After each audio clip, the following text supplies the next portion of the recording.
Oh, so this is boundary of Gimli Palalavo. Welcome to the municipality of Gimli. Gimli na pala yan.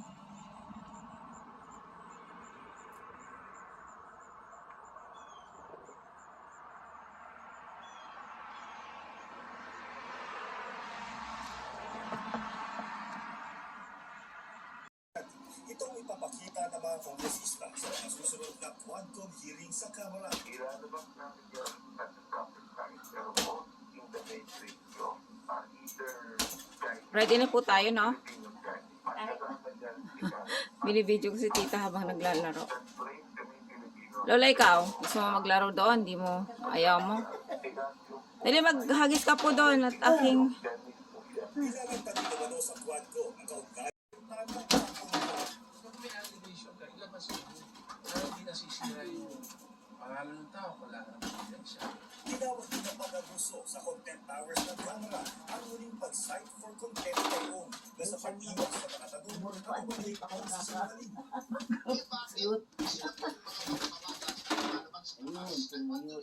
Ay, hindi. Hindi. Ang kampo ni Ong ipanahayagan ng mga kongresista ang karawatan ni Ong ang sumagot sa kanilang mga tanong. Sunod na pananabilin sa Quadcom hearing si Tony Yap, nanandang kapatid ng dating economic advisor ni former President Rodrigo Duterte na si Michael Yang na naaresto sa nahiyang Congress. Sinabi ni Santa Rosa Laguna, Representative Dan Fernandez, na isang tao lang si Yang at sina Yang Shansi. Yun. Naliban ka sa isa. Uy, Kailangan po sa pogo na yung ating mga Chinese personalities, but also in the regions, ay mga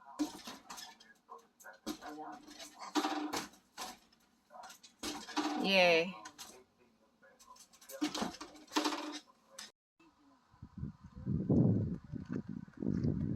Oh.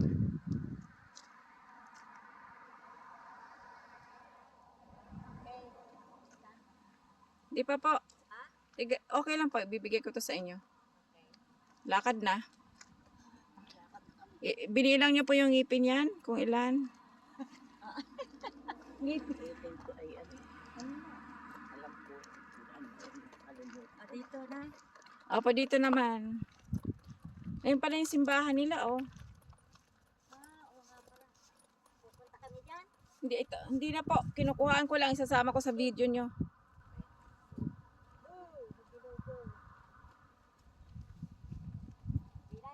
Hindi na po.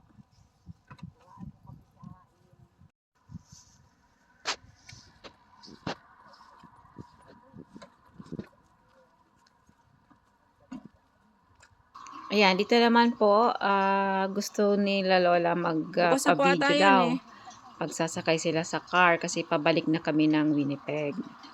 Ayan, nag-enjoy naman po kami and thanks again to Saida sa pag-sponsor sa pag-stay namin dun sa kanilang cabin. Maganda, maganda.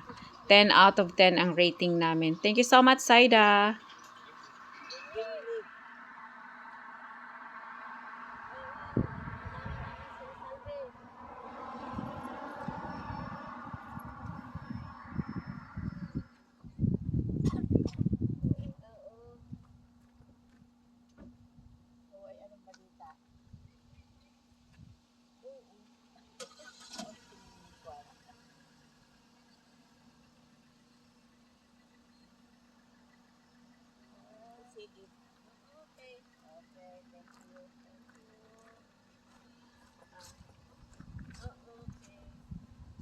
Sa Canada.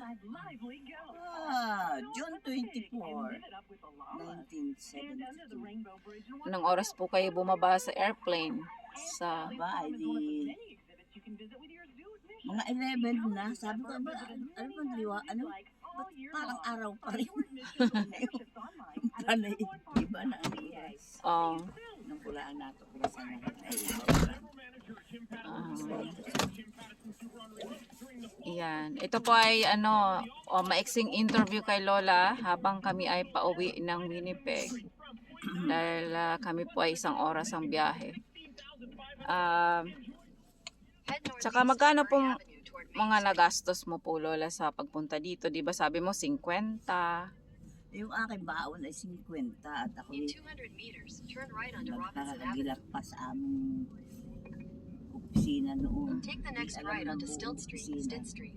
Ay, yung mabait naming Right lang. nanay-nanayan doon ay nag-provide sa akin ng $50. Yun ang Oh. baon ko pa masakay. Papuntang In Canada. 400 meters, keep left to stay on Wala Stitt akong Street. Ano po ang ano pong unang kinain mo dito? Na Canada? Opo.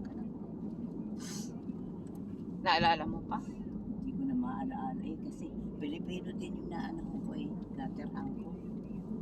Ay, magkano po ang upa mo dati pala sa tinirhan mo? Wala namang upa at ako hindi ako Keep left to stay on Tagal Stitt Street, doon, mga then turn siguro left onto mga- Ash Avenue. 5 days lang o mga 3. Inihanap na agad ako ng matitirhan. Oh. Take the next left onto Ash Avenue. Tumulong sa amin ng pagtira dito. Oh, pero noon ay free ang bahay. Hindi, kami ay Mag-ambag. sa kanila Turn right onto nag-iisa lang Trunk ako Highway kasi 9 doon ako North. pinatuloy sa kanilang bahay sa itaas nila. May Oh. bahay sila na dito. Tagal na silang nakatira dito. Oh. Sabi ko nga sa Take the akin, next right onto Provincial Trunk kahit Highway 9 North. ikabuhatin mo ang Pilipinas. Dire-diretso natin, ba't mag-right pa tayo lang? Ikaw bahala lang. Pilipinas, kasya dito sa lugar na ito. At malawak itong aming tinahan. Mm. Flat. Flat na flat. Wala kang makikita bundok dito sa Winnipeg. Oh. Itong panahon yun. Mm-mm. Ay, Wala pong walang mga tao masyado. walang taong mga masyado ang napuna ko ay wala ako nakikita ng Pilipinong lalaki o babae. Nagdatingan at mga In nirecruit. 400 meters, turn left onto 229 Road, Karamihan Camargo ay Road. Batanggenya. Oh. Pero ang nag-recruit po sa inyo ay Ang nag-recruit sa amin ay nasida noong panahon ni Presidente Diosdado Capagal. Yun. Turn ilang left onto 229 Road, Masaro? Camargo Road. mag-left yan 70 meters.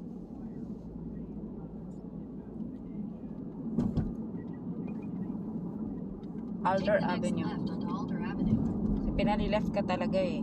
Saan ba? Somewhere doon na, nakalampas na tayo eh. Turn right onto Laurel Avenue.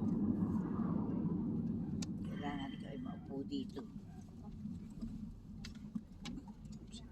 Sombrero. In 200 meters, turn right onto 229 Road, Camargo Road. Nagra-ride ka sa Camarno Road. Yan. Eh, tapos Turn Lola, right onto 229 Road, Camargo Road. paano yung gaano katagal ang processing? Ang Halimbawa, nag-apply ka, hinar ka Ay, ng yung nasida. 229 West, No. 3 kilometers. ay true friends. Kasi yung isang kasama ko sa opisina noon sa Batangas ay nandito na agang parents niya. Ay sabi ay ikaw ay sumunod ng paparito. Oh. Kaya yun ang tumulong sa akin makaparito sa Ay, ganun po. Pero sabi mo, hinar ka po ng nasida. Oo, Nasida ang ay, kumuha ng mga tao kasama ko papunta sa dito. mga nire-recruit. Kasi Ah. trabaho ako sa isa lipa, Batangas. Opo. O siya, sige. Ay nandun ang opisina ng Nasida. ng NASIDA. Yung National Cottage Industries Development Authority. Oh. Yun ang NASIDA. Ay, yun pala ang simula ng ninyo, journey dito sa Winnipeg. Sa susunod po ulit ang aking mga tanong. Pero, masaya naman kayo dito. Yung dumating dito, ay Opo. siyempre masaya ako at kasama ko yung isang pagbiyahe yung isang kaopisina namin. Ah, Siguro tagal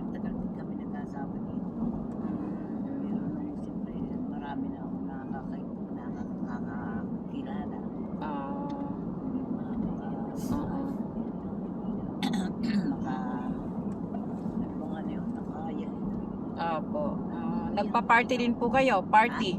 Nagipagsayawan kayo dito. Hindi pa. Kami ay busy sa pagtatrabaho. Gawa ng fly now, pay later yung aming. Oh, fly now, Mm. pay later. Mga magkano po? 600 o Siguro ay more or less ay 5 to 6. $600 noon po yun. 1970. $4 ang per hour yata namin sa trabaho.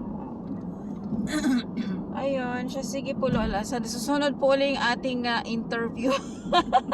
To be continued. To be continued. Tayo po ay seryoso na sa pagbabiyahe. Onto Manitoba Sige South. po. Signs for